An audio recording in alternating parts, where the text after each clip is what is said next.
বিমানে ঢাকায় চলচ্চিত্রের আলোচিত চিত্রনায়ক শাকিব খানের সঙ্গে তরুণী চিত্রনায়িকা মিষ্টি জান্নাতের সেলফি নিয়েই দিনভর নানা আলোচনা সমালোচনা ছিল। দুজনের সেলফি নিয়ে সোশ্যাল মিডিয়া সহ বিভিন্ন মাধ্যমে নানা গল্পও রটেছে। রোববার ১ জুন রাতে ফেসবুক ভেরিফাইড পেজে শাকিবের সঙ্গে দুটি ছবি পোস্ট করে অভিনেত্রী ক্যাপশন দেন লাভ লাভ। এরপরই শুরু হয় যত চর্চা।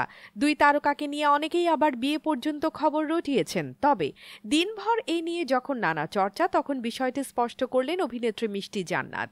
তিনি সংবাদ মাধ্যমকে বলেন, শুধু সেলফি, আমরা যে দিনভর আড্ডা দিলাম এর কি হবে? সেলফি নিয়ে দিনভর নানা চর্চা সম্পর্কে এই অভিনেত্রী বলেন, কিছু একটা তো হবে, তা না হলে কেন কলকাতায় আসব? এখনই কিছু বলতে চাচ্ছি না, সময় হলেই সব জানতে পারবেন। এদিকে জানা গেছে চিকিৎসার জন্য মুম্বাই গিয়েছিলেন মিষ্টি জান্নাত। সেখান থেকে কলকাতায় গিয়ে শাকিব খানের সঙ্গে দেখা করেন, কিন্তু নায়কের সঙ্গে সেলফি সহ বিভিন্ন খবর দেখে অনেকটাই বিরক্ত তিনি।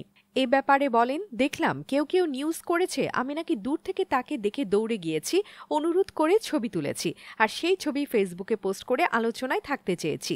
তিনি তো মেগা স্টার, তার ক্যারিয়ার ২৫ বছরের, আমার নিজের বয়স ২৭ চলে, আমি তো তার সঙ্গে ছবি তুলতেই পারি। লাস্যময়ী সুন্দরী এই অভিনেত্রী বলেন, আগেও আমাদের সম্পর্ক ভালো ছিল, মাঝে একটি বিষয় ভাইরাল হলো, তাতে সম্পর্ক খারাপ হয়নি। আপনারা চাইলে শাকিব খানকে জিজ্ঞাসা করতে পারেন। শুধু সেলফি দেখেই এসব সংবাদ করে, অথচ আমরা যে সারা রাত আড্ডা দিলাম সেসবের কি হবে? তার ড্রাইভার যে আমার বাসায় পৌঁছে দিল এর কি হবে? আসলে এসব চর্চায় আমাদের সম্পর্ক খারাপ করা যাবে না। মুক্তি টিভি নিউজ ডেস্ক। আপনারা দেখছেন আমেরিকা থেকে সম্প্রচারিত মুক্তি টিভি।